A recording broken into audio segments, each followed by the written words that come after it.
Excellent. Hello, everybody. Welcome to this joint session of Mutual Aid 101 and the Tool Library Alliance collab.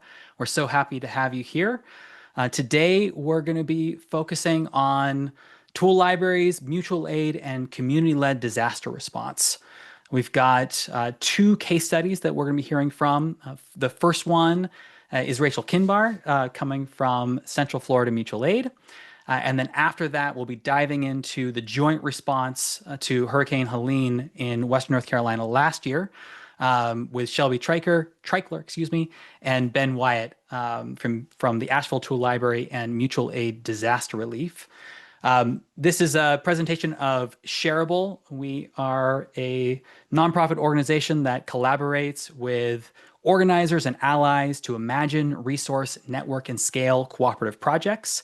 And we've been running this Mutual Aid 101 series since the beginning of the year. So again, thank you everyone who's joining us for coming back since the spring and everybody who's joining us for the first time.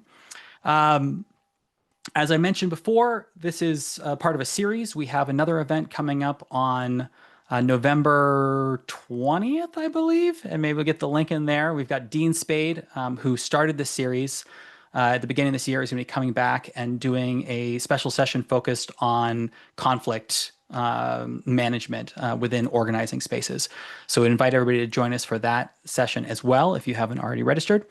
And before I get started, I just talked about Shareable a little bit, mentioned a little bit of our work with Mutual Aid 101, and I'm just going to bring in Liana, who is with the Tool Library Alliance, just to talk a little bit about that. Hey, Tom. Yeah. I'm Liana Frick. I am the steering committee chair for the Tool Library Alliance, which is a partner and sponsored project of Shareable. We are a collaboration among libraries in the US that are independent nonprofits or soon-to-be nonprofits that lend tools that have been around for 2 years plus. So we are the group for established libraries of things that lend tools in the US. I'm going to put our URL in the chat. There you can get in touch with us. You can sign up for our Google group if you are with an organization that meets that criteria. You can also add your library of things to our map. If it's a library of things of any kind, we'd love to know where it is. And you can also find upcoming collabs that we are hosting there. We do a monthly convening, whether that is a sort of unstructured network discussion or a collab. Our next one, we are taking November off. Our next one will be December 10th, and that is about winter weather preparedness for community resiliency. Thanks. Cool. Thank you, Liana. All right. Well, we've got a lot to cover. We're right on time at this 10-minute mark is when we were hoping we'd be able to jump into the session. It seems like everybody has now gotten in or are having a good time getting in. And so I'm going to go ahead and pass it off to Rachel to get us started. I'm going to make sure I'm running the slides. I just remembered that's my job and I was not doing that. But I'm going to take over the slides and do that now. Awesome. Thank you, Tom. I can start by introducing myself. I'm Rachel. I'm an organizer with Central Florida Mutual Aid. I've been organizing with them since early 2022, and I use all pronouns. I live in Winter Park, Florida, which is on Seminole Timucua land. And a little bit about Central Florida Mutual Aid. We're a mutual aid collective. We're just regular folks who are organizing to meet each other's basic needs. And we operate primarily in Orange, Seminole, and Osceola counties. We kind of have this thing where, like, if you live, work, or play in any of those counties, you can be part of Central Florida Mutual Aid because it really is this is like the Orlando metropolitan area, and it keeps getting bigger and bigger, and people keep having to move further and further away from where they work. So we kind of have a very open policy about who can join us and work with us. And that same policy goes for the tool library as well in terms of who can join the tool library. So if you live, work, or play in any of those counties, you are welcome to join us. If we could go to the first Central Florida Mutual Aid slide, or the second, yeah, that one. So I can also say a little bit about our projects, the tool library is one of our projects. Some other ones, we have a solidarity fund and our trans safety fund. Those are kind of our biggest ongoing things other than the tool library. So through the solidarity fund, we redistribute funds to pretty much anyone needing support, financial support with housing, shelter, food, medication, transportation, those types of things. People can put in requests. And then the Trans Safety Fund is for anyone who lives in the state of Florida and is in some kind of an emergency that affects their safety, which we include those other categories as well. So shelter, food, and gender affirming care. And people who are seeking funds to leave the state can also apply to the fund. We have a monthly sustainability gathering, and the tool library works on that a lot as well. So that involves a garden brigade because a lot of hands make light work, and a Skillshare. And we actually have one coming up this Saturday, which is a Chainsaw 101 workshop.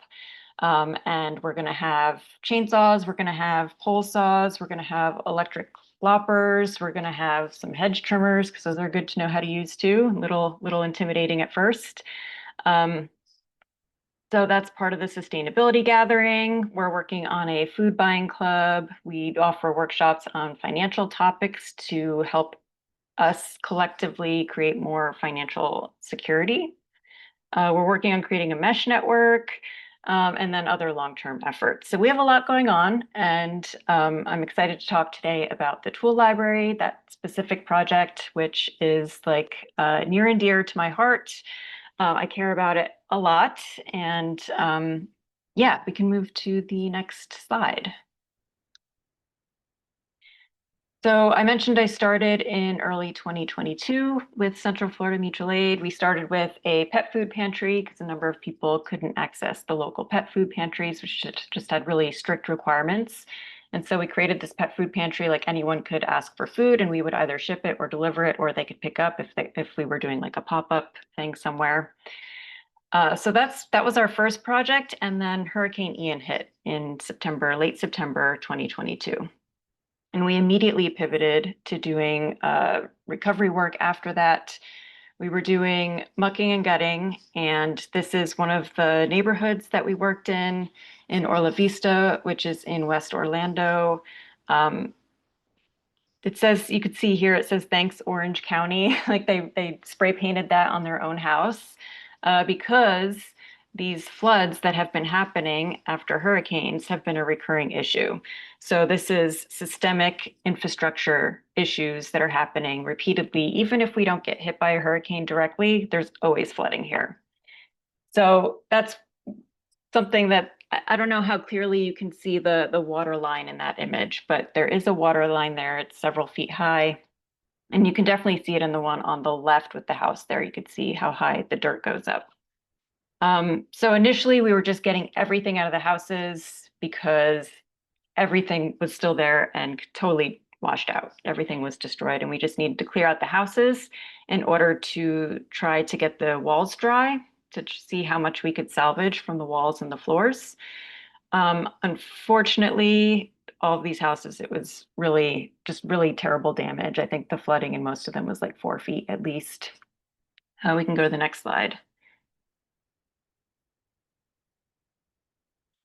And so, yeah, you could see some of the stuff that we took out of the house. All of the houses had big piles like this in front of it. If you've ever experienced a hurricane and seen neighborhoods that were really hit very hard by flooding, this is a normal sight. Unfortunately, these piles stayed there for months because the county was not really sending enough trucks to come and pick up everything. And when they did come, they would only take a portion of it. So these piles got bigger and bigger, and it was a pretty bad safety hazard too. But every house had this in front of it. So this is just all the stuff that had to be trashed. And we actually ended up taking a lot of bags to the dump ourselves. You could see that in that bottom middle picture there. So we were just taking stuff and getting rid of it ourselves so that it wouldn't keep piling up so much. In addition to the mucking and gutting, which was just trying to get out the drywall, whatever couldn't be salvaged, so that the repair work could be done. restoration of the homes. We also were bringing food every day for the neighborhood and for the volunteers. A lot of people lost all of their clothing, so we were bringing clothing so people could come and just take what they needed. We also did, there were some people who really wanted to try to save their clothes, and so we also worked with a local laundromat and paid for as many cycles as were needed by these families in order to wash and dry their clothing. We can go to the next slide. And in spite of our best efforts, you know, we are not professionals. A lot of us did not know what we were doing. But yeah, so there was definitely mold that happened there, and you can see that on the walls. Once we got some of the drywall out, we could see just how high the damage went, and then we just could remove the bottom portion of the drywall instead of the entire wall.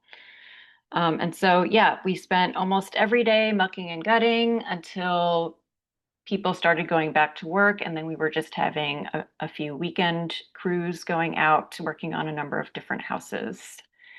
And then in that bottom right image there, I will mention that a number of people from Mutual Aid Disaster Relief came out and supported Central Florida Mutual Aid during this process. We had, I think the person on the left there is from Matter, and then that industrial dehumidifier was one that Matter purchased for us to use. And so we were able to take it, and it definitely improved the situation in the houses. We were able to bring it from house to house, and it made a huge difference. And then when a subsequent hurricane came and had hit a different part of Florida, it ended up being taken to, I think, Perry. And I don't know where it is now, but I'm sure it's doing good work somewhere. Go to the next slide. So at the end of Hurricane Ian and doing this recovery work, we were left with a lot of tools. People had donated so many tools. We don't even know where most of them came from. They kind of just appeared. I'm sure a lot of them came from Mutual Aid Disaster Relief.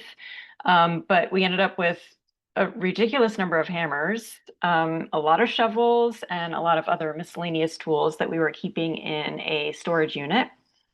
And members were accessing and using those tools as needed, but we didn't really have a formal system. When new people joined, they didn't even know about this. So over time, we realized like we should really do something with this. We have a decent collection, a small collection, but a decent collection of tools, and we should do something more with it.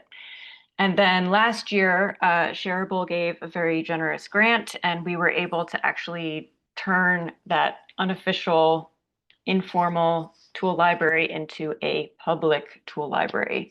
We grew the collection quite extensively. We have over 200 tools at this point, so it's still a baby tool library, but doing pretty well. And I think the selection that we have is really, really great. We also have a book library, so in the same facility, there are a lot of books that we cannot get here in the public library, and so we try to have a good selection of books. We have close to 200 books. And we use My Turn to manage the inventory, and it works really well for us. I think the link was dropped in the chat, so folks are welcome to like browse through the inventory. There are also things that are not added there, and it's definitely a work in process in terms of like how to categorize things. But we are pretty proud of what we have there. And yeah, I think I mentioned we have over 200 tools. We can go to the next slide. This is it. We're in a little storage facility. We are hoping by the end of the year to have a more permanent home. So we are looking for a partner. There are a number of issues with having these things in a storage facility. For example, if a hurricane did hit, we wouldn't be able to get these things out. So that would be a problem. But it's a maybe 15 by 20-foot space. We have things pretty nicely organized. We have the categories. We have definitely a lot of tools for hurricane prep and recovery, which is similar to like lawn maintenance, yard maintenance, home maintenance tools. We have a full line of Milwaukee lithium battery powered tools. We have recreational items, so arts and crafts. We have camping stuff. We have various games. We have healthcare equipment, medical equipment. So if someone has a broken leg, we have crutches, we have a scooter, we have like a rolling walker now as well. We have as well air movers and fans. We have solar powered battery things. We have power banks. We have a pretty nice solar powered generator. We have a portable washing machine. We have all kinds of little things. And yeah, we're pretty proud of our collection, and we're going to be ready to hit the ground if we do have another hurricane come through soon. And I think I can stop there. Maybe one thing I want to just touch back on is I mentioned that after hurricanes, even if we don't get hit directly, we always have flooding. So this one neighborhood where we worked, there's a retention pond there. It is decades behind where it needs to be. And so every time there's like a bad storm, it floods. The pumps break down, it's not deep enough. There was supposed to be a project to renovate that and improve it, and the funding was cut by the state, so that's not happening. But then we always know where it's going to hit, so we can actually be prepared in that sense because we always know where the flooding is going to happen because it's the same infrastructure issues. And so as as our states and our countries are investing more and more in the police and in the military and less in improving and repairing infrastructure, we're going to be seeing more and more of this stuff. And so having tool libraries and having groups who can do things like responding with mucking and gutting is super, super important. I mentioned we have workshops, so that's another thing that we've been doing a lot of. And one of our members is also finally starting a repair cafe. So Orlando is finally going to have a regular repair cafe. And I'm pretty excited about that too. All right, I'll take a breath now.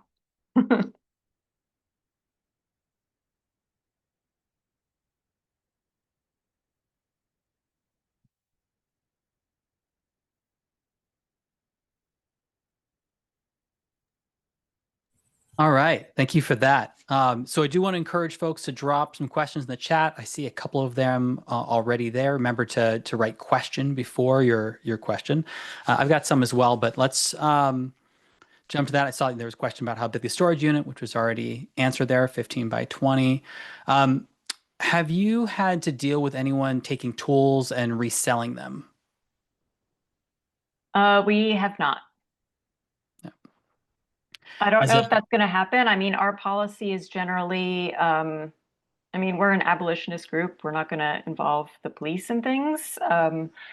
So if something like that happens, I mean, we have a number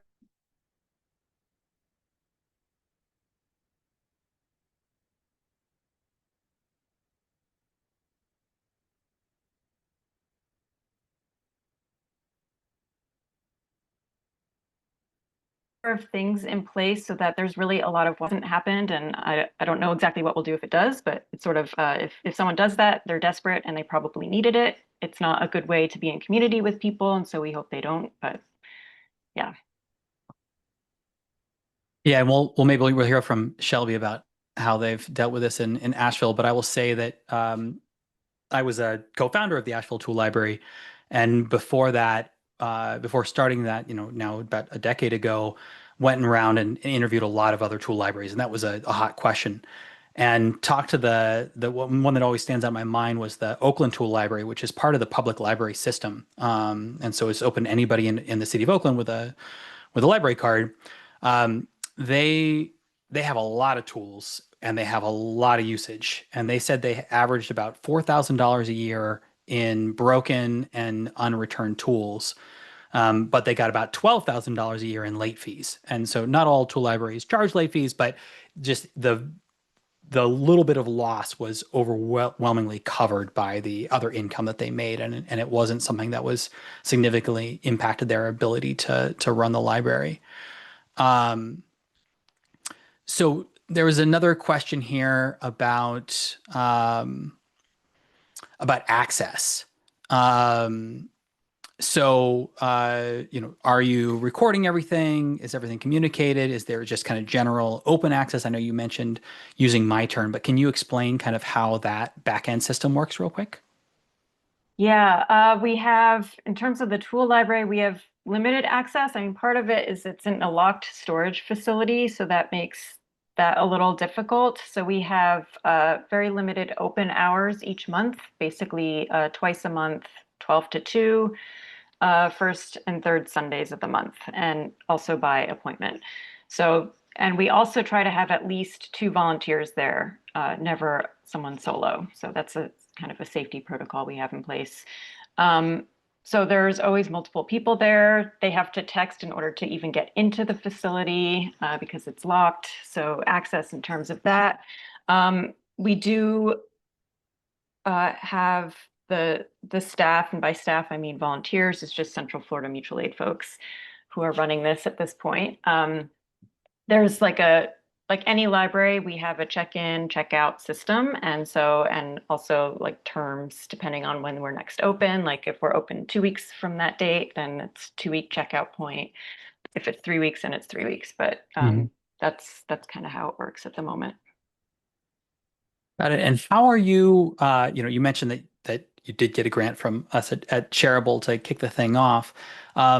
But there's a question about just kind of overall maintaining of the system and, on your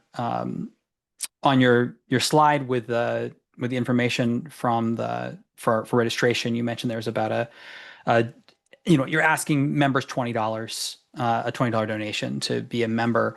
Are you finding that you've been able to get enough members to be able to cover those kind of basic uh, costs of the storage facility and just kind of ongoing operating costs? I will say not yet because we've only been open for a few months, so we're not at the number that we want to be at. We are going to raise the amount. That's kind of our initial amount that we came up with. It is going to be a little bit higher than that.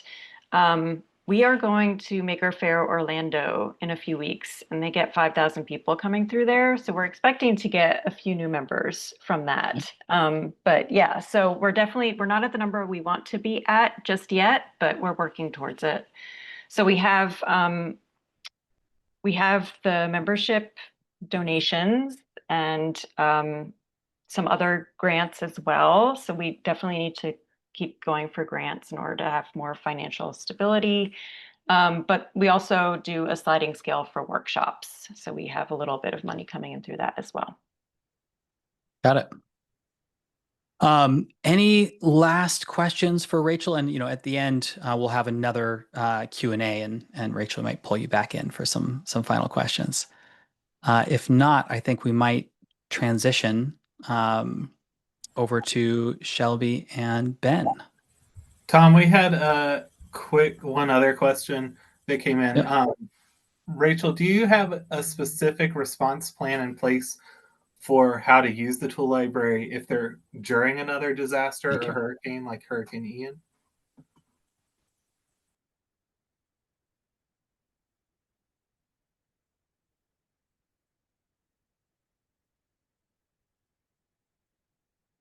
So we don't have something written down yet. We have talked about what we would do. And I think it would be similar to what happened before, is that if we're doing brigades, most tools would be relegated for that, or for communities. So it could actually be moved from house to house and used that way. Well, like I said, we're going to dive into a lot more tool library details with Shelby and Ben coming right up. Okay. Well, let's transition over. Oh, where'd they go? Here we go. And I think maybe just before we get started, now I'm having a hard time finding where Ben went. I'm right here. Oh, there you are. Thank you. Perfect. I'm going to hand it off to the two of y'all. If you want to just go ahead and introduce yourselves first, and then I'll start sharing the slides again. Awesome. Yeah. Hi, y'all. My name's Shelby Treichler, she, they pronouns. I'm located in Marshall, North Carolina, which is about 40 minutes north. But I'm here representing not only the Asheville Tool Library, but also the WNC Repair Cafe. And I'm Ben Wyatt. I live in Asheville, North Carolina. I'm from Hendersonville, just south of here, and I'm here with Mutual Aid Disaster Relief, and we go back a long way with the tool library in town. Yeah, so if you want to go ahead and pull up the first slide there, Tom, I'll get us started. So just a little bit about our organizations. The Asheville Tool Library was originally conceptualized in 2013 and gathered community support until its initial founding in 2016. Since then, we've grown. We are in our third location now and rapidly outgrowing that as well. But we have over 1,300 members and over 3,000 tools now. We have hired our first part-time staff person in 2021 and our second part-time staff person earlier this year. Everything else is just powered by volunteers. We have between 15 and 20 what we call active volunteers, which means they're committing to about 15 hours a quarter. And with that, the 2 part-time staff and all of our volunteers, we are open 4 days a week for reservations to serve our community. We also have an entirely volunteer powered maintenance department. So we service all of our own tools under the guidance of one of our part-time staff. We have a new community art space that focuses on textiles and prints art, and they're hosting skill shares and workshops and open craft nights. They also are going to be just having days where people can come in and use some of the bigger machines. We also have a Seeds of Solidarity group that's working on a community garden and seed library. We host our own workshop and Skillshare programs, and we're launching our new community firewood program where we will be processing firewood and dropping them off at hubs around town so people can use it to heat their homes this winter. And then on the other side, another group I'm volunteering with is the WNC Repair Cafe. WNC Repair Cafe was founded in 2018 and began hosting repair events. It's also grown. This year alone, we did around 25 events spanning 3 counties. So how those work is we set up kind of like a mobile repair space out of the tool library part of the time, but also sometimes in public libraries or community colleges. We bring repairs together with the skills, and we invite anybody to bring anything that's broken, and we try to fix it to various success. But we do pull down some pretty good stats, and a lot of our repair is just like the challenge. So we encourage people to bring us some of the weirder stuff too.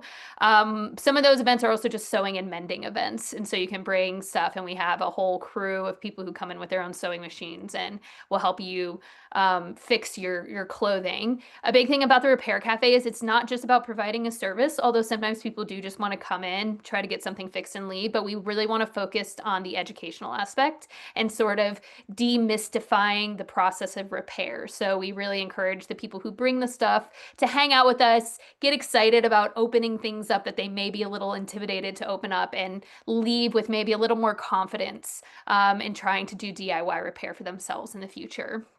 So both of these organizations were very founded in the community when Hurricane Helene hit.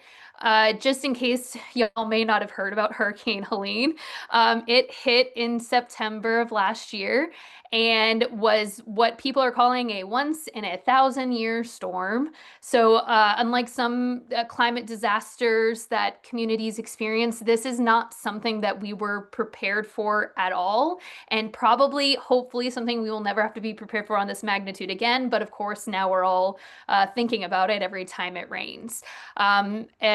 We saw about 15 inches of rain dumped in our mountains, which trickled down through, creating kind of catastrophic landslides, flooding along all the rivers, and resulted, unfortunately, in a lot of fatality, infrastructure damage, and property damage.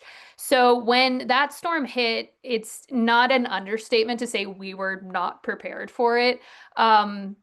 We had no sort of disaster relief response in mind, either of these organizations. And one of the first things we realized is how crucial communication is at a time like this when all known methods of communication are down. There was no internet, there was no electricity, and the roads for most of our communities were entirely impassable. So it wasn't even a, do you know where to go, which most people didn't know where to go in a situation like this. It's how do you even get there when your one road in and out of your community is completely cut off. I was pretty fortunate with my spacing. I was able to get to the tool library pretty much the day after. I wanted to go in because I knew that we had a solar setup that was pretty powerful. It was one of the Goal Zero Yetis. And my first thought was I could take this out into the community and start providing power. Not at the time that we thought cell phones were that handy because nobody could get service. But if you want to go ahead to the next slide, Tom. That picture there on the left is me sitting on the back of my pickup truck the first day afterwards with our Goal Zero set up. And it was the one spot in town that we were finding service. There was one tower still holding on. And I sat there for 6 hours providing power to people and just trying to talk to people to see if anybody knew what was going on. And the first thing that I heard was that there were going to be community meetings at Firestorm, which is an anarchist bookstore here in Asheville and community center. And I was like, all right, I'm taking the solar panel there tomorrow and I'll be at this community meeting. What we quickly learned is that people who had experience organizing were able to respond a little quicker. And so this group of people had already created a system of pages with different categories. So medical, food, water, transportation, and needs and offers. And people were just taking markers and writing down things that they could offer the community, if they had diapers, if they had water, anything, and also things that were desperately needed. And you also just had to put down where you would be and how long you'd be there, and if someone could respond within that time frame. That was the only way to get that information out there. So in that first meeting, we were starting to see kind of the scale of what was happening and also starting to hear the initial rumors that we were cut off. Most major interstates in and out of the region were closed off, and it quickly became apparent, which is kind of a motto out here in Appalachia, that we were here to save ourselves. So Dan had contacted me. I was able to get a little bit of cell service, and Dan, who is the leader and the founder of the Repair Cafe, had messaged me and said that he might be able to get a few people together with small engine experience and asked if I thought that we could get a repair cafe going, because we were seeing immediately generators and chainsaws doing life-saving work, clearing roads, getting trees off houses, bringing access to people. And I was like, yeah, I know the exact place to do it. Firestorm's already organizing. So we brought our first cafe right there. You can see the pictures of it. And we didn't know if anybody would hear about it. I wrote it down on that piece of paper. Someone from the radio was there and funneling things back from this community event to the radio, which the radio, everyone was turning their cars on at specific times because you'd get public downloads. Our government was coming on. We'd all crowd around one car to try to conserve gas and listen to the radio to try to get these downloads of what was going on. And they started advertising our events. As we're hearing stories about the communities being hit, we decided that we need to take our repair events to these communities. So we had about 4 or 5 of our repairers that would come with us. We went to 11 different spaces over a month. And in that month, we worked on over 600 chainsaws and generators with a repair rate about 90%. People were bringing in chainsaws that were in pretty rough condition. I think the craziest one I saw was I worked on one that said that it had been made in West Germany, and they were asking these tools to do work now that was essential. So we were able to pivot pretty quickly with Repair Cafe because we already knew repairers in our network that had small engine experience. If you want to go ahead to the next slide, Tom. And we also quickly learned that it wasn't just about having people with skills like working on chainsaws. We need people who knew how to organize and handle admin work because we had a lot of energy coming in with volunteers, people wanting to help. And if you don't have that person who can kind of make their energy go to something productive, there was a lot of kind of emotional spin out in those days. And that's something that Dan and I talk about a lot is if we can just let people kind of know what our experience was, if they can just have a little bit of an idea of what their plan would be if something like this happened, one point person to start organizing, one place to go meet, a brick and mortar, somewhere to go meet in the community. If you can't have like a text chain or an email chain, it would save us. It took us 3 or 4 days to get organized. How much work could we have done in those 3 or 4 days if we were able to respond a little quicker and the little less of that emotional, like feeling like you're not doing enough, that burden that you're not doing enough in those times. So being prepared is the best way to kind of combat that a little bit. So I was in charge of keeping track of everything. You can see those tags on the left was how we would keep things right. Sometimes we'd have around 120 chainsaws dropped off in a day. We'd start around 10 a.m. and just work until they were gone. People were dropping them and then leaving. And so we would try to take phone numbers, even though we couldn't always get phone numbers to work, but just in case we had to leave an event with someone's chainsaw because they didn't get back in time to pick it up, they could find us later. And then on the other side, we had the tool library's response, which the tool library was in a new place because it was a brick and mortar and energy was coming into us. So where the Repair Cafe became mobile and was able to go out into these communities, the tool library became a hub at the Smith Mill Works. If you want to go to the next one, Tom. So here at the Smith Mill Works, we had people coming to us because they knew that we were the tool library and they wanted to bring us tools. They wanted to bring us things. We were a very small crew, an even smaller crew at this time because everybody was kind of pulled in different directions. So we really relied on other organizations to bring in kind of their expertise, their lane, and we just wanted to support it. So one of the groups that came out, Skills Academy for Women, they had been doing chainsaw classes. They had some arborists who could come in and teach chainsaw safety courses. And we did 4 in the month, and we had over 250 participants come and learn some very basic chainsaw safety because we were seeing a spike in chainsaw related injuries at the hospitals. So people trying to do the work and then almost creating more of a burden on the system by not having the skills to do it properly. So we're trying to get the education out as well as the tools, as well as the resources. And then one more slide from us, Tom. That kind of also brings us into what we were so grateful that Matter was able to come in because we were getting a lot of things and we didn't have the power to get it out and we didn't really have the knowledge of how to respond to a crisis like this. So people were bringing us gasoline, Oregon Tools was donating PPE, and then people were also sometimes bringing us just like food and water type stuff, and we had no idea what to do with us, but they would drop it. So Ben can tell a little bit about how our organizations already had gone back, but we were able to get unified really quickly in that.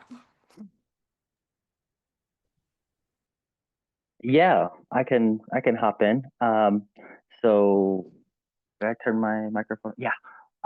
So yeah, right as the storm hit, we were kind of in a pretty weirdly fortunate situation. My spouse and I and several folks in town have been organizing with mutual aid disaster relief for years and years.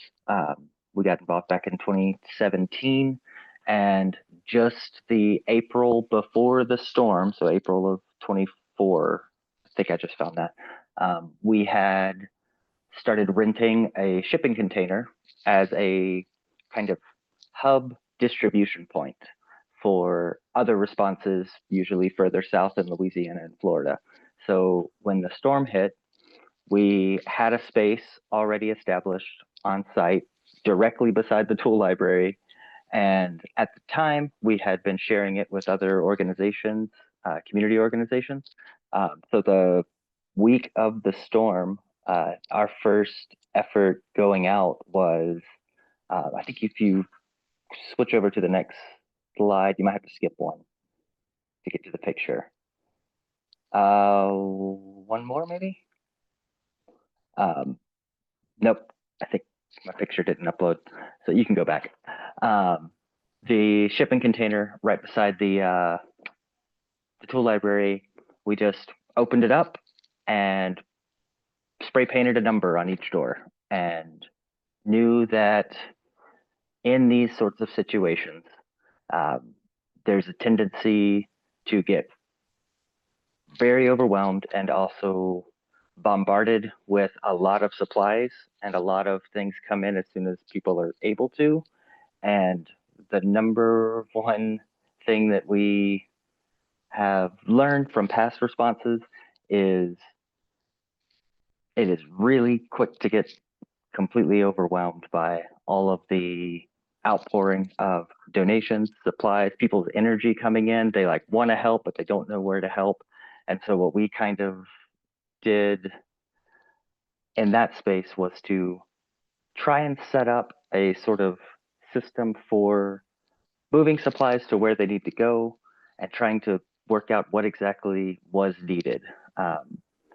For our particular physical location, we were kind of just a little bit out of town, not too close to some of the harder hit areas up in Madison County and Haywood County where the roads were completely washed away, but we were opened up quick enough to where we could get trucks of things in. So we fairly quickly swapped our initial idea of like, okay, we're going to be going out and doing supplies and going out and repairing wells and trying to get generators hooked up to wells to get water out.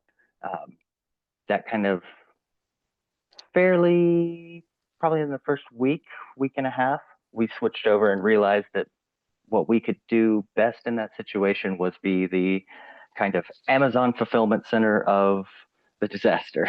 And so we could have a physical space, people can throw all the stuff towards us and we're going to get it out to the people that need it. And we're going to spend most of our organizing efforts reaching out to other more centralized in town, in a community,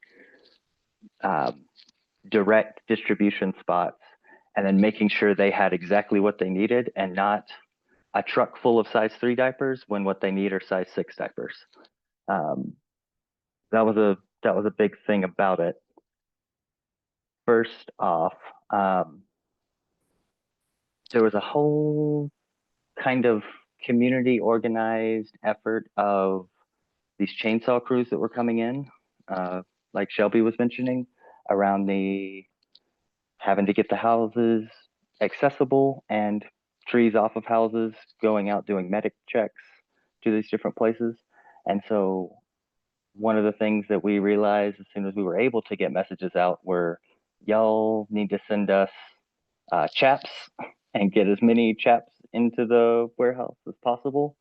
And the fact that we were directly behind the tool library and Repair Cafe were operating out of the tool library, it made this like really beautiful synergy of we were able to pull in PPE and get it to the folks that were going out in the chainsaw crews, and they were heading out up into the hollers to clear the mountain passes so folks could actually get the medication that they need and get the food and water that they needed. If you can switch over to the first slide.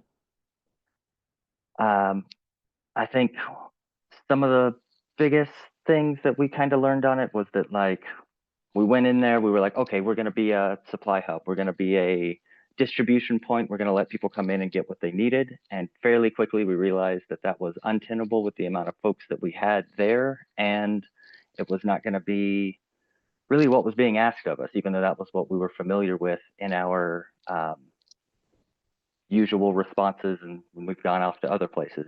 So switching over to a kind of centralized receiving and distribution spot wound up being the best thing we could do at the time, and none of us really knew how to do that. So we had to figure it out on the fly. One thing that I think I might have left off this slide was similar to how Shelby was talking about. They were sending out those firestorm meetings and the Repair Cafe stuff on the radio. Once we got our like intake form and our phone number out and printed off a whole bunch of flyers to say, hey, if you need something, let us know and we'll try and find where you can go to get it. We wound up getting called by much, much larger nonprofits, and much like the city of Asheville and the county government was linking back to our little ragtag group of punks in the parking lot moving around boxes. You can go over to the next one just to see some pictures. So one of the big things that we focused on fairly early on as we were all getting way overwhelmed was to try and, well, we realized we couldn't do this by putting in all the effort that we wanted to, and we couldn't just like bear down and like tough it out because it was way too much work to do. And so we spent some time trying to establish clear roles and responsibilities in the response and in the operation itself, and then made a game out of it.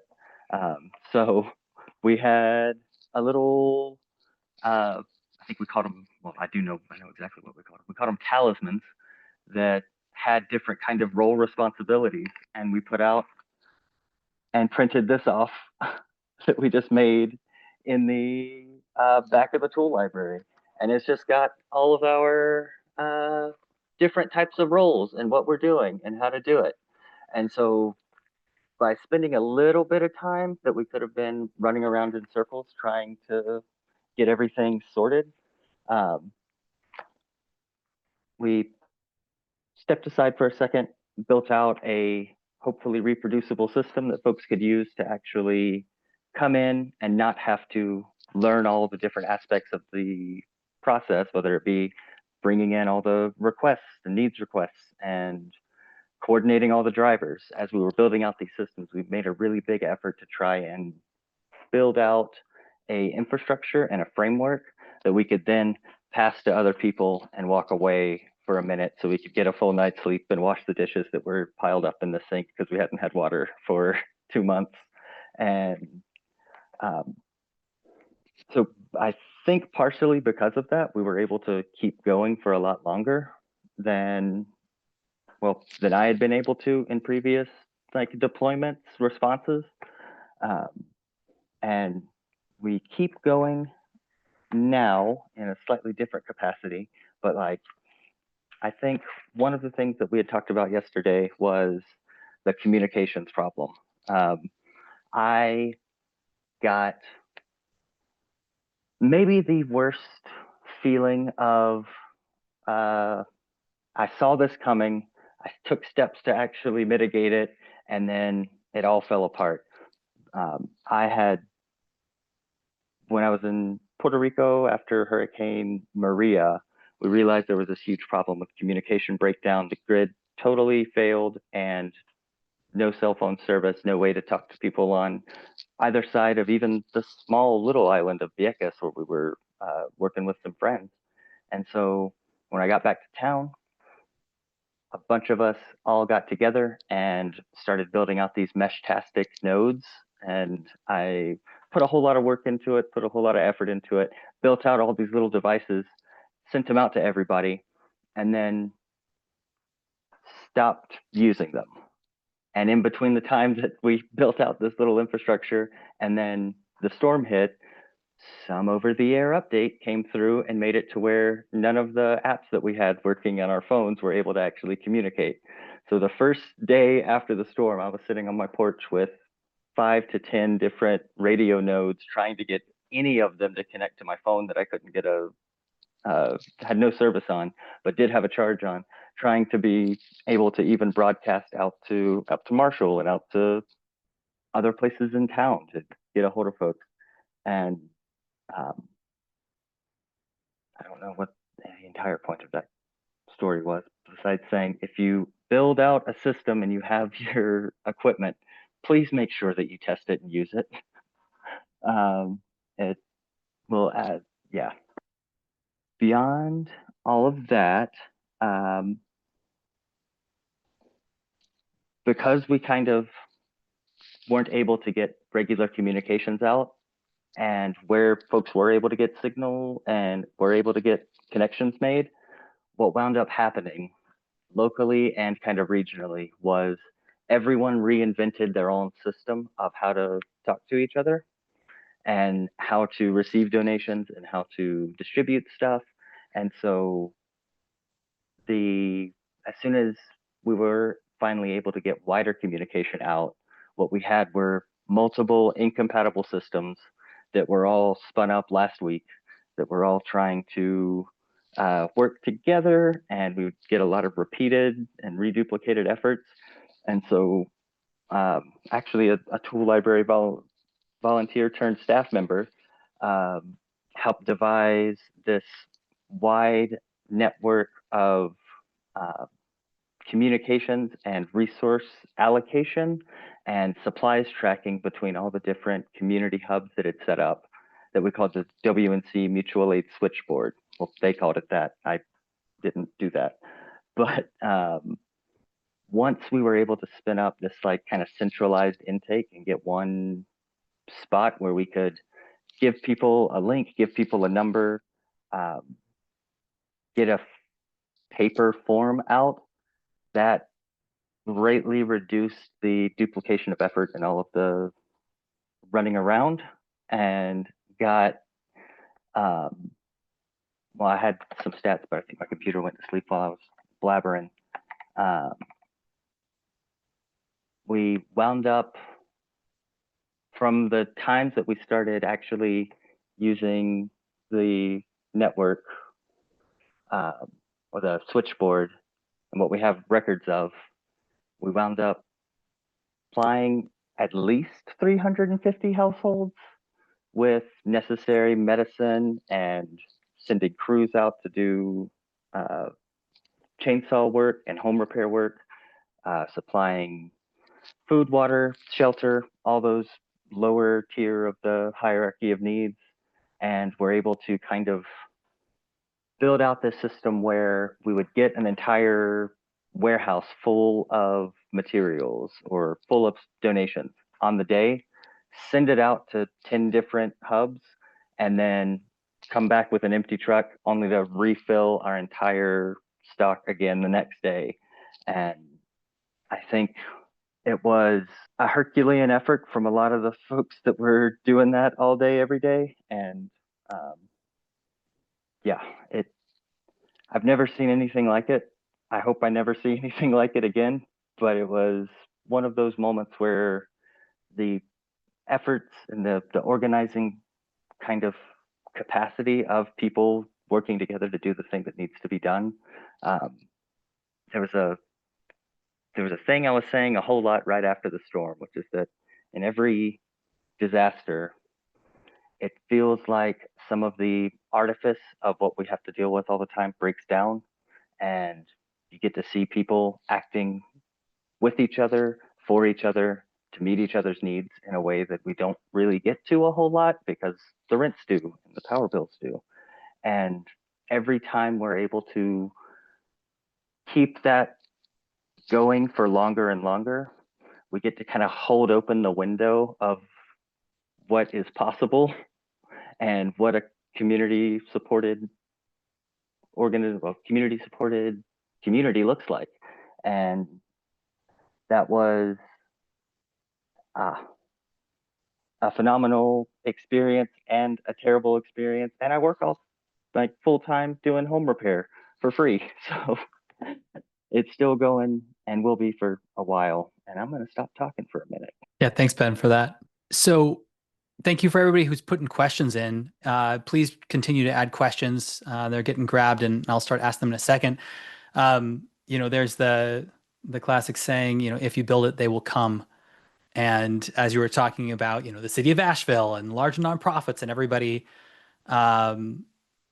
showing up, and directing people towards the work that you were doing as a small ragtag group of punks in the parking lot. Love that.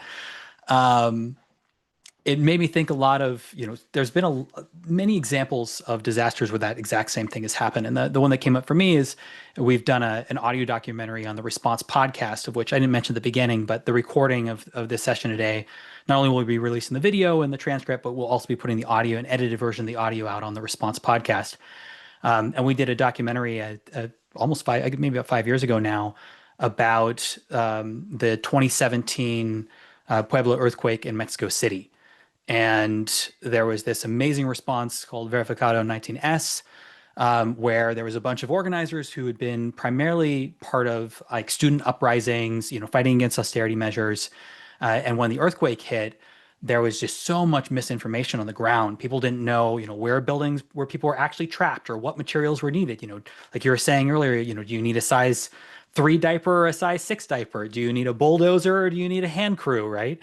And this group of organizers with WhatsApp groups and Google spreadsheets organized this amazing response that would send out at least 2 people to any place that was responded that there was people that were trapped, make sure that there was that the needs were verified what they were, sent back to that central dispatch, and then they would send out crews. And it was so effective that the Mexican government started contacting them and saying, hey, where should we send our official disaster response crews? Because the basic system that they had created as the citizenry was so much more effective than anything that the government was able to manage. And it's just this amazing reminder that the systems that we see in place are a lot more tenuous than they seem. And just the work that we do as organizers on our ground, building relationships ahead of time, can be far more effective than any governmental response.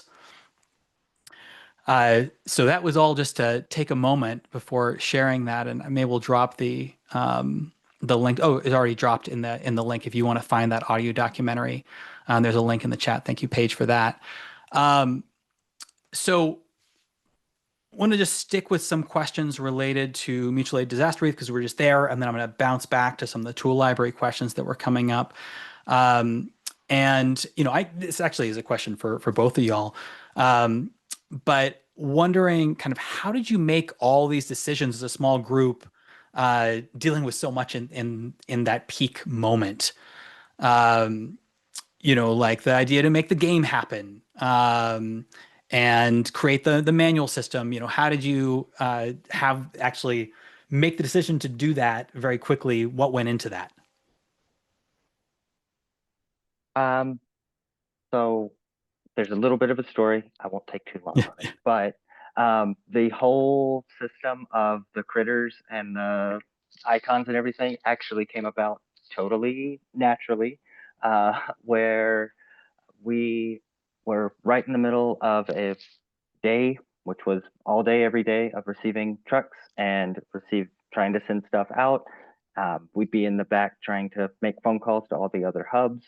And one thing that always happens, at least in my experience, is you get a lot of volunteers that want to be helpful and have a lot of chaotic energy, but don't necessarily want to, or maybe they don't fully appreciate that this is a thing that has been going on for weeks or months at a time at this point. And so on one of the trucks full of donations, there was a Pikachu hat. And one of the long kind of all day volunteers that had been out there with us since just about the very beginning grabbed the Pikachu hat, put the Pikachu hat on, and was out in the yard moving stuff around, getting donations packed, getting all of the staging set up for the next truck coming in. And we, in a moment of exasperation, we're like, hey, I can't fucking deal with it. Can you go talk to Pikachu? And realize that, like, oh yeah, having a clear definition of who's doing what right now, because we're trying to focus on this other project, this other aspect of it. If we can send folks and be able to say, hey, go talk to Pikachu, we're not doing that, we're doing this other thing. That was the entire basis of, well, okay, if we have Pikachu, what else do we need? How can we say that if a volunteer comes up and wants to doesn't want to be driving stuff around, but does want to be able to like build shelves, and we have carpenters coming in, that's where we kind of built out the like fixer role, because we had folks that showed up that were like, don't really want to move around, don't really want to talk on the phone, I can build shelves. We were like, awesome, you got we need shelves, you're on it. And so each one kind of came about from like seeing those patterns of ways that people can help that aren't always everybody trying to do everything. Yeah. Yeah, and I also will add, again, systems like this are so good. Knowing who to ask a question instead of just spraying your question around and therefore creating more kind of organizational chaos by asking people and pausing people in the middle of their task. But also in an event like this where A lot of us are in survival mode. A lot of us don't know how to turn off because the second you step away, you start to think about what you should be doing or what you want to be doing. Have a very clear visual delineation of when you're on and when you're off because we would step away. We would go up to this one room. We dubbed it the crying room, but it was just the one little spot where we could like close the door and have a minute. And if you were in the client crying room, don't go ask him a question. Like it doesn't matter. Take the break. So having these very clear things of, yeah, that may be the point person 99% of the time, but if they're not in and on at that moment, give them the time to step away or find someone else to ask.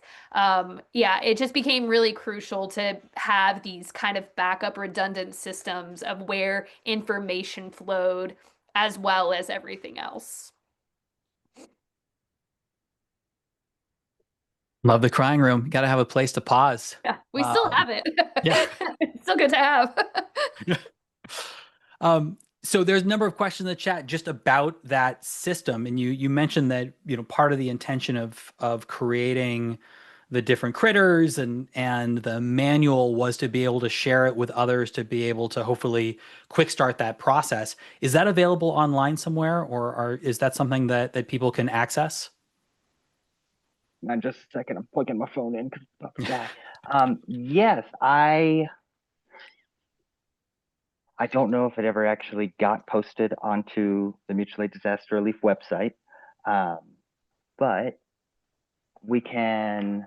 If you find that in the links, yep, in the links afterwards, I'll make sure that's available for folks. Awesome, thank you. So there was actually just while we're sticking on that, can you maybe lift it back up and decode the symbols in the system and just let people know what the different roles were, what that meant? Yeah, that was actually right before the call. That's what I was trying to get into the slides, and it was a PDF, and getting that into Google Slides was more than I could figure out in the time. So our main roles that we had were fulfillment folk. They were kind of the packers. So they would catch the needs requests and then build them out onto pallets of the same colors and put them onto the fill up the order as best we could and then call a runner, which are drivers, to come and get them. We had the comms octopus. The comms octopus was mostly stuck behind a desk all day, and we used octopus as the mascot for that because they had hands in all the different chaos threads and everything. Fixers were trying to fix our equipment when it broke down. Most of that we just asked the Repair Cafe to do, but when it did wind up in-house, it was usually our pallet jacks or something that we broke on the time or on the day. The Bay Bees were named after one of our friends, Bee, and they just went around, did receipt and organizing of donations as they came in. We had the Hedgehog. Hedgehog wound up being the evolution of Pikachu, of where you send volunteers to go talk to somebody and get them a task to do. And then we had medics on staff here and there, or not on staff, on site here and there, all volunteers.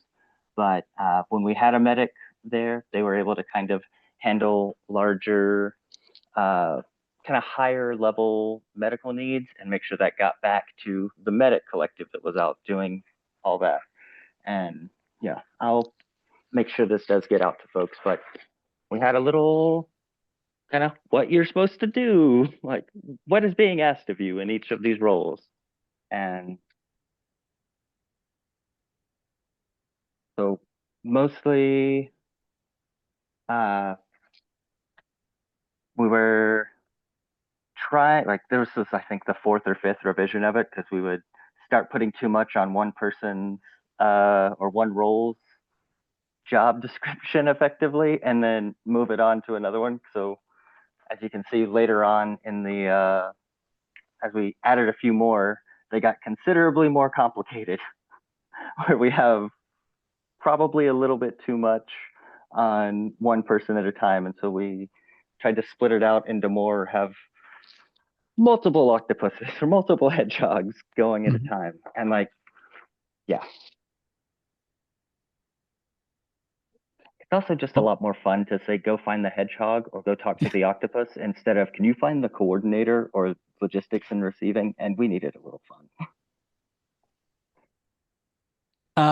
Yeah, definitely. You got to have some levity in those moments, especially when it's an ongoing response. You know, it's not just a couple hours or one day. Once you're going for a while, you got to have those moments of silliness, or it's much more likely you're going to break down and everybody's going to end up in the crying room. Um, and nobody's going to be the octopus taking all the calls. Um, so I've just got a question, to go back the tool library. Um, Wondering, especially with, online systems going down, everything else, how did you manage the inventory going out? Were you able to continue using MyTurn? I know you didn't, I don't know if you mentioned that, but I know that Asheville Tool Library also uses MyTurn to manage the inventory and members. Um, what systems did you have to put in place, or have you put in place moving Yeah. So at the I was very early to the tool library, but someone beat me there, and there was already a post-it note with we have just numbers physically written on all of our tools that refer to the item in our My Turn inventory. So the very first system, while people were kind of just coming and going rather quickly, was just writing down your name and what you were taking from the space. Luckily at the time, it was only volunteers who were coming into the space. We just have a code on the front door, and if you're an active volunteer, you get the code to the door, and so you can go in. So we weren't super worried about like members taking stuff. But um, we just kind of used that system until we had one of our volunteer/board members who started taking all of those post-it notes and doing, like, they had in wireless internet back at their place. So they would come in, collect all of those notes, and then go home and just manually enter it. And then we got to the space where we weren't sending out as many of our tools because we had so many donations coming in, and we didn't track those. We weren't planning on trying to get those back. We wanted those out into the community. So that became us just tagging the Matter system of just being like, hey, someone just came by and dropped off, 20 pairs of chaps, send them out where you need. We would keep one or two for our inventory for like people who want to check them out and then bring them back. But most of it, we were just trying to funnel out as quickly as we could. Got it. And has anything changed? Have you put in specific protocols for future disasters, from lessons learned from this or anything else?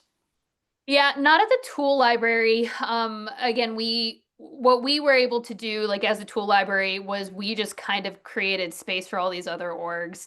We haven't talked about it yet, but the space we were at, Smith Millworks, is such an open space, and it was quickly able to swell with another group called Be Well. They were building IBC tote stands and getting water out really quickly and bringing water drops into these neighborhoods, because the city of Asheville was out water for a month, and other places that relied on well water didn't have electricity for 14 days.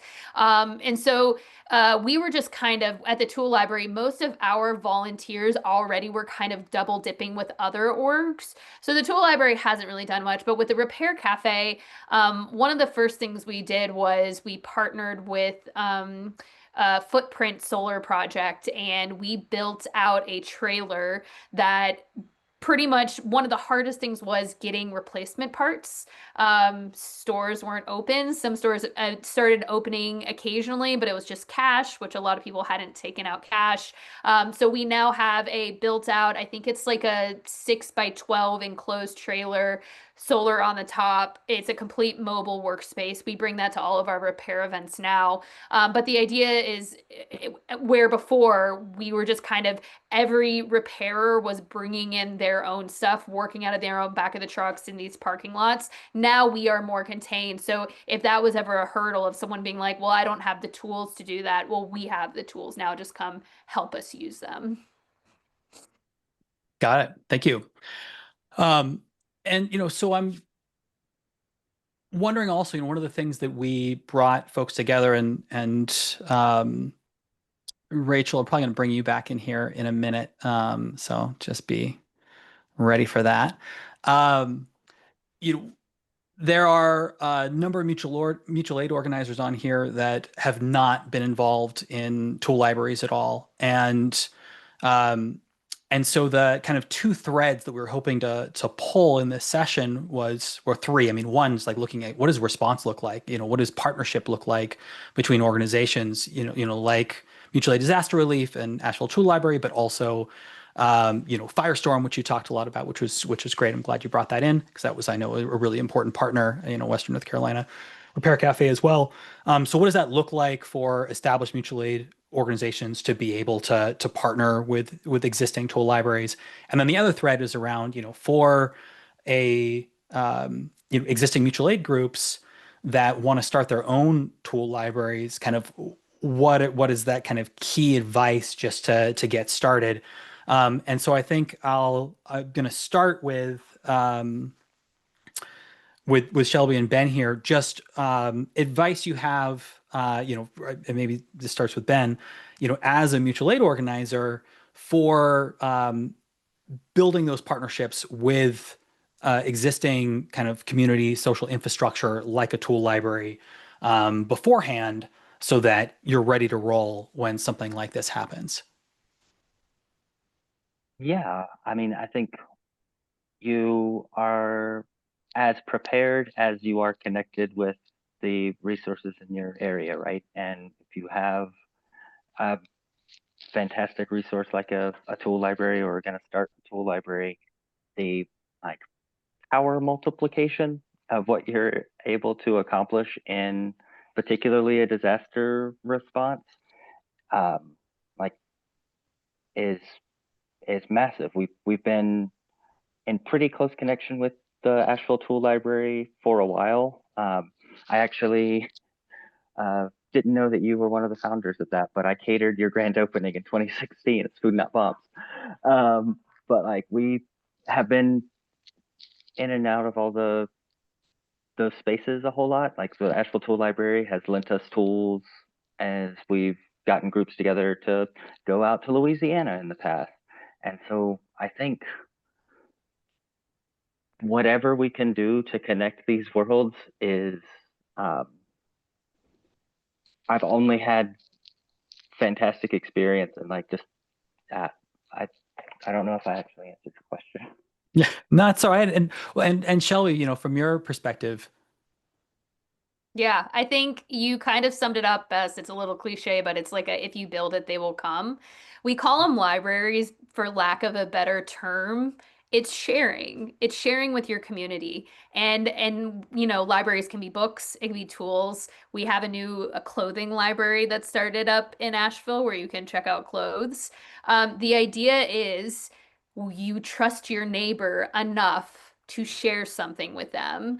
And we've had nothing but just the best experience with it too. Like Ben says, it is the good so far outweighs the bad, where we don't have any requirements for membership and we just give away no cost memberships, no proof of income requirement, no geographical thing. Like we just trust people to be part of this thing, and it can only grow with energy. And so why would we want to restrict who gets access to and contributes to that energy?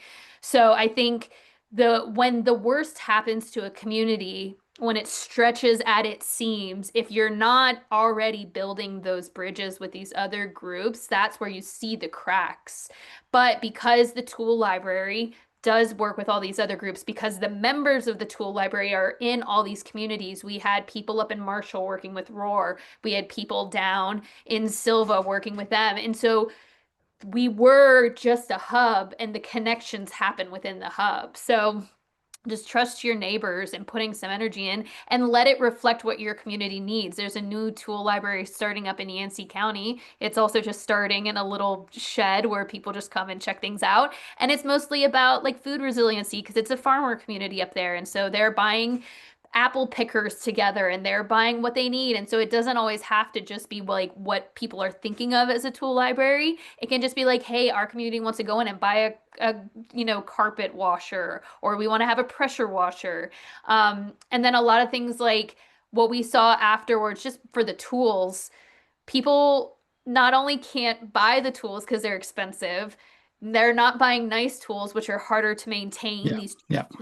tools that break more frequently, which is where Repair Cafe comes in, and they're not maintaining them. A lot of the tools that were brought to us right after the storm, there was nothing wrong with them. They just been stored with fuel in them because people didn't think to clear out their fuel lines before storing them. So if you have one community hub that takes responsibility to maintain a community's tools, they'll be ready to go in a second. Whereas if everybody has to become their own repair person, their own maintainer, that's a lot of pressure to put on every individual member of a community. So the idea is like when we share our energy and we share our resources, it makes us all have a little more space in our lives. So that to me is worth the trust that it takes to just be like, I'm going to trust my neighbors to return the tools. And if they don't, we'll figure it out.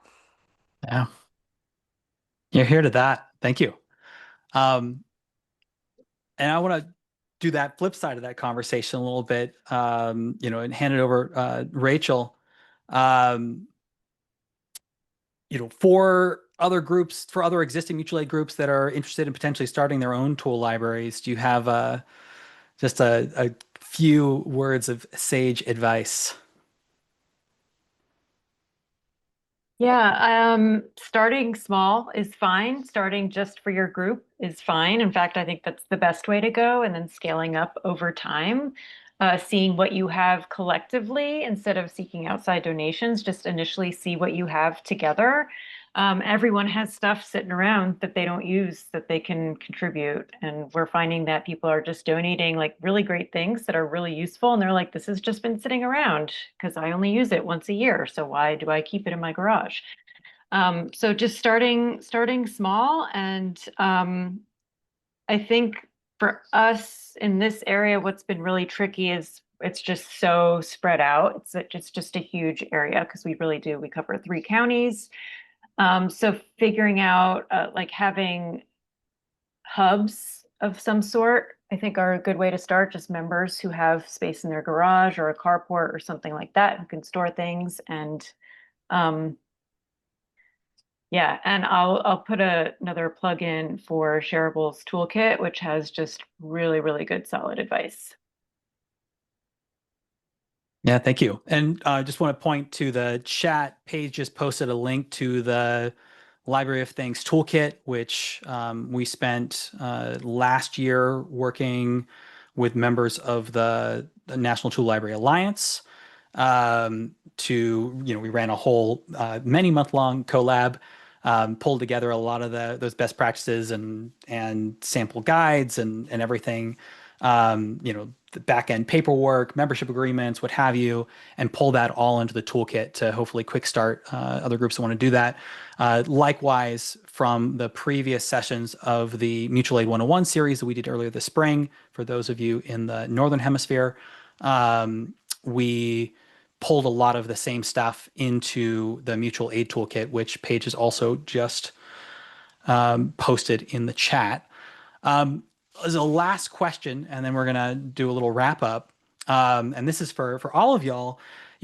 Oftentimes during these peak moments, there are relationships that are created and strengthened, both between organizations, but sometimes unlikely friendships. We did an audio documentary about Hurricane Sandy, where this mutual aid disaster response punk ended up befriending a retired cop, and never would have built a friendship with these two people together. Amazing, saying from that was the cop said, after they worked together for a little while in this disaster, a month ago, I wouldn't have given you directions to the train if I saw you on the street. And today I've given you the keys to my home. And so from that perspective, I'm wondering if there, any relationships or just things that came up for you during those moments that you're carrying forward. I'll start. I like to say when you live and love in the rural South, intersectionality with people you fundamentally disagree on is just kind of par for the course. You kind of have to learn how to coexist and work together because we're all in the same community and a lot of us are facing the same challenges. We agree differently on how to face those challenges, but I remember just pretty quickly, it was one of those first days at Firestorm outside farmers who didn't have a way to store their produce were bringing in truckloads of produce. They were just picking and bringing in and giving away because they didn't have a way to store it, and so they were bringing it to the food hub there. And someone with a truck pulled up that had a few choice words and a lot of Trump stickers, and just not someone you would normally see participating in something put on by Firestorm or in perhaps mutual aid. And I commented on it. They're like, yeah, that's one of our neighbors who calls police on us quite a bit if we park in the wrong place or if we have events or anything like that. Then on the flip side, I was going out and doing some drop off in some of the rural areas, and churches are some of the only brick and mortars in some of these rural communities, and the way they were able to organize and dedicate all their time and space and energy, you were seeing both sides of the coin. When you're in survival mode, a lot of things get pushed to the side. I can just only hope that like the people who maybe rubbed elbows with a group they wouldn't normally rub elbows with, like take away a little bit of humanity from that. Yeah, thanks.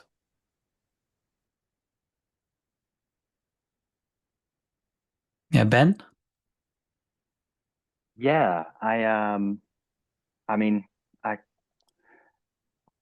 I feel like that's most of my interaction, like just around, is like bumping up against folks that might have uh not too savory feelings about how I move and who I am and my friends and family. But like I think especially like Shelby was saying, like in those survival mode times, it's real easy to get on the same page and to find common ground when the common ground is I need a bottle of water. And I think it does kind of happen on the other end too, where like it's one thing to say like, oh, we're so I mean, I'm talking about myself here, but like I might pat myself on the back for like, yeah, I was working and I helped these people that might otherwise hate me. But it also like is a big thing on the other end where folks that don't know who the hell we are, or might even be afraid of the scary anarchists, are, like you said, bringing folks in and giving them the key to your house. Like I've had more fantastic experiences and terrible times than just at parties and going trying to hang out in fine times, and there's nothing like it. Yeah, thanks for sharing that. And same question to you, Rachel. Yeah, I was thinking of the two people we were working very closely with. One person, we ended up using her house as basically our headquarters, or her front yard, I should say, as our headquarters during that community recovery work that we were doing. And she was a friend of a member, but not someone anyone else had met. And she has since been running for public office because of after her experience and seeing how grassroots groups versus the government groups responded to the hurricane. It's like some switch got flipped for her, and so she's just become more like very politically active, and before she really wasn't at all. And the same thing for her neighbor across the street who was a Cuban immigrant. Just seeing her, also her political development and her awareness of how things work behind the scenes, because she was just very much gung-ho America. And then after all of her experience, she was like, oh, okay. And so there was just, it's been interesting to see over time how their experiences have impacted them. And then one other thing is that most of the people living in this neighborhood were Haitian. And we have the second largest Haitian community here in Orlando in the country. And so just seeing how they, like many of them have experiences with hurricanes anyway from back home, like they're very well aware of how to respond to hurricanes. But getting to know them, like for me, just understanding some of their cultural experience. And also, because we often had to work through translators, it's always an interesting thing, but we had translators in our community who could get on the phone and help with that. but just also seeing how much they distrust any official anything. And so we were really the only people, even though often they still never would give us their names, even after months of working with them, but they would let us in their homes and they would let us bring them stuff and they would work with us as well. And so just seeing that develop and understanding where those fears are coming from, very justified fears, really was very enlightening for a lot of us. Yeah. Well, I think we're going to wrap there. We're just over time, and want to thank Shelby, Ben, and Rachel again for coming and sharing your stories from Orlando and also in Asheville, Western North Carolina. And thank everybody for coming. Posted in the chat right now. There is a link to our next event on November 20th. Paige, I also dropped in the chat. That's for our next Mutual Aid 101 session. Then coming up in December, we have the next Tool Library Alliance meetup discussion, which is going to be on December 10th and focused on winter weatherization. And this is something that is going to be relevant for tool libraries, but I think also a lot of other kind of just resource sharing project mutual aid groups might want to attend that as well. And it'd be a great intro if you want to learn more about the National Tool Library Alliance. So encourage people to show up to that. And as we mentioned, we're going to be sharing out this recording. We'll send an email to everybody that registered with the link to YouTube and a transcription of this as well. And we'll also be grabbing all of the links from the chat and a link to the pictogram and description guide for organizing in a disaster, what those different roles are. We'll make sure to share that out as well. So look for that later next week. And in the meantime, you can go back and find all of our previous recordings of these sessions in the Mutual Aid 101 toolkit, which was shared, and by checking out the Response podcast, where you can find 6 years of conversations, live events like this, and audio documentaries. And with that, thank you so much for showing up to another one of these shareable sessions. And we look forward to seeing you again real soon.